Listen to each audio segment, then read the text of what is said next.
Hey guys, welcome back to my channel.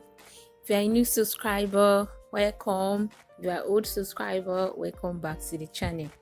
Today's video, I'll be showing you how I made this hair net with just needle and thread. It is very easy. You don't really have to have sewing machine. If you have, that's good for you, but if you don't have, you can actually achieve the same thing with a needle and a thread.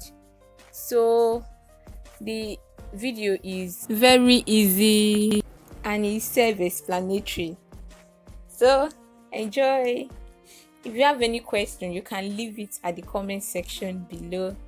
Please guys, subscribe to my channel and then please hit the post notification bell so that anytime I post video you'll be the first to see. And also share. Share, okay? I'll see you at the end of the video. Enjoy.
guys, you can see it is very easy and simple to make. So please hit that subscribe button if you've not yet subscribed to this channel. So thank you for watching. More videos are coming, more tutorials are coming. Love you guys. See you in next video. Bye.